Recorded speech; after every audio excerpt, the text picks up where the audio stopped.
অবশেষে দীর্ঘ 2 বছরের অপেক্ষার অবসান হলো। চলো আরও একটা নতুন ভিডিওতে সবাইকে স্বাগত জানাই।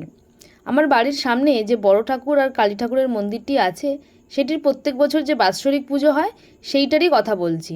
দীর্ঘ 1 সপ্তাহ আগে থেকে চলতে থাকে তার প্রস্তুতি বাৎসরিক পুজোর। এই বছর আবার শুনলাম যে ঠাকুরটাও নতুন করা হবে, তাই প্রস্তুতি আরও একটু বেশি। আজ হচ্ছে সেই দিন যেই দিনকে ঠাকুর তার নিজের ঘরে ফিরবে। দেখুন মন্দিরটি কি সুন্দর করে ফুল দিয়ে সাজানো হয়েছে।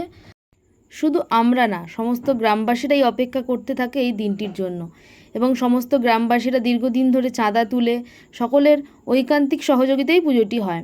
ওর যে দেখুন ঠাকুরটিও আনা হয়ে গেছে, মায়ের মুখটি কি সুন্দর অপরূপ লাগছে। এই ছোটোবেলায় না ঠাকুর আনতে যাওয়ার ভীষণ একটা প্রিয় কাজ ছিল। এই ঠাকুর আনার সময় ওই যে শাঁখ ঘণ্টার আওয়াজ আর পিছনে যে বাজনা বাজতো, সে এক আলাদাই আনন্দ দিত। সত্যি আমরা কি তাড়াতাড়ি বড় হয়ে যাই না?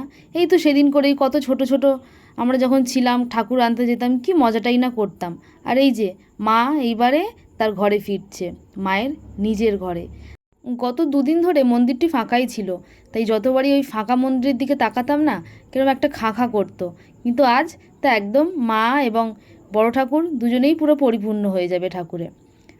আর এই যে ঠাকুরকে ঠিকঠাক করে বসিয়ে সমস্ত কাজ সেরে বড় ঠাকুরের প্রাণ প্রতিষ্ঠা করে এখন শুরু হয়েছে বড় ঠাকুরের পুজো। আর এই বড় ঠাকুরের পুজোটা না দেখতে আমার বরাবরই ভীষণ ভালো লাগে। আর সবথেকে বেশি ভালো লাগে ঠাকুরের পরের প্রসাদটা। আর আপনারা তো সকলেই জানেন এই বড় ঠাকুরের পুজোর প্রধান প্রসাদ হিসাবে দেওয়া হয় সিন্নি। আর এই সিন্নি কীভাবে করে আমার একটা ছোট্ট মিনি ব্লগের মাধ্যমে শেয়ার করা আছে, আপনারা যদি কেউ চান তো দেখে আসতে পারেন। আমি রিলেটেড ভিডিওতে ওটাকে পিং করে দেব। আর এখন চলছে সকলকে প্রসাদ দেওয়ার পালা। শুনেছি এই বড় ঠাকুরের প্রসাদ নাকি ঘরে নিয়ে ঢুকতে নেই, তাই সবাইকে বাইরেই দিয়ে দেওয়া হবে এবং সবাই বাইরে খেয়ে হাত ধুয়ে তারপরে নাকি ঘরে ওঠে। সেই ফাঁকে আমি একটু চলে এসেছিলাম এই অনুষ্ঠানের দিকে। এখন এই নাচ হচ্ছে, নাচের গানটাও ভীষণ ভালো ছিল, কিন্তু ওই যে কপিরাইট। তো যাই হোক, এই পুজোর প্রসাদ হিসাবে সকলের জন্য করা হয়েছিল খিচুড়ি আর তরকারি। আর এই পুজোর খিচুড়িগুলো কী দারুণ টেস্ট হয়েছে, সে কী বলবো, সে তো আপনারা যারা খান তারা তো জানেনই।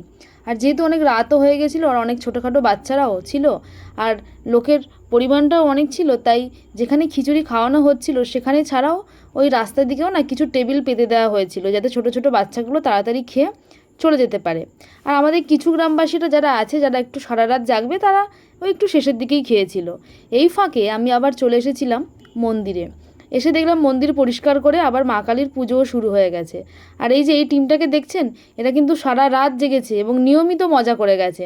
তারপর আবার একটু চলে এসেছিলাম অনুষ্ঠানের দিকে। বর্তমানে আমরা তো সবাই প্রায় ফোনেই বন্দি, না হলে ঘরেতে টিভিতে বন্দি। এখনও যে এত মানুষ কোনো অনুষ্ঠান হলে আসে, সত্যি ভাবা যায় না। আর এই বছর দেখলাম এই অনুষ্ঠানে সবথেকে বেশি বয়স্ক মানুষরাই এসেছে এবং তারা ভীষণভাবে মজাও করেছে এবং তারা খুব উপভোগও করেছে। প্রায় রাত 2-2-2:30 পর্যন্ত অনেকেই ছিল দেখলাম। সাধারণত থাকে না এত রাত পর্যন্ত, চলে যায়। আর এইটা হচ্ছে আমার সবথেকে প্রিয় একটা অংশ। এই যখন মাকে এই পদ্ম দিয়ে যখন এই মন্ত্র বলে পুজো করা হয় না, আমি তো প্রত্যেক বছরই না চুপ করে বসে মায়ের দিকে তাকিয়ে থাকি। দেখুন কি অপরূপ লাগছে না মাকে, যেন মায়ের সমস্ত যে সৌন্দর্য ফুটে বেরিয়ে আসছে। আর এর কথা আমি একটু কমই বলতে চাই, এত দুষ্টু, অসম্ভব দুষ্টু এরা। আর ওই যে দেখছেন টুপি মাথায়, ওটি আমার এই ভাইয়ের বন্ধু। ওরা তো কিছু হলেই নাচানাচি শুরু করে দেয়, সেই কাল থেকে কন্টিনিউ নেচেই যাচ্ছে। আর এখন পাশে বাউল গান হচ্ছে, তাতে ওই নাচছে ওরা। ওরা সারাদিন মজা করতে থাকে, কিন্তু এত দুষ্টু। একটু পরেই আপনাদেরকে দেখাবো ও দুষ্টুমির একটা উদাহরণ। সকাল থেকে আনন্দ করার চোটে এ কিন্তু সকাল থেকে এখনও পর্যন্ত কিছু গালে দেয়নি। যতবারই বলছি কিছু খেয়ে নে, বলছে পরে খাবো পরে খাবো।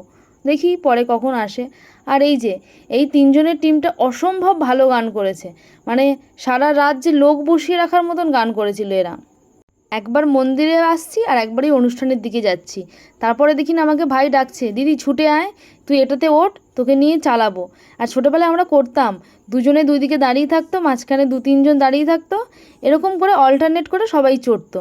কিন্তু পিছন থেকে একজন আবার না হেঁকে উঠেছিল, ওই জন্য আমি আবার তাড়াতাড়ি লজ্জা পেয়ে চলেও এলাম যে এই বুড়ো বয়সে ভীমরতি এগুলো ভালো নয়।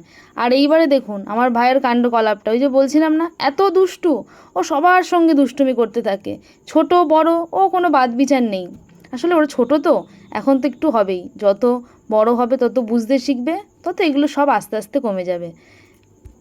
যখন ওই দুষ্টুমিগুলো করছে ও কিন্তু আবার মাঝখানে একটু চিল্লিয়ে বলেছে, মাম্পিদি একটুও ভিডিও করবি না কিন্তু, সবাই তাহলে জেনে যাবে আমি কি করি। আর এই যে এই টিমটা দেখছেন, ওটা পুরো ফোনে গেম খেলার টিম।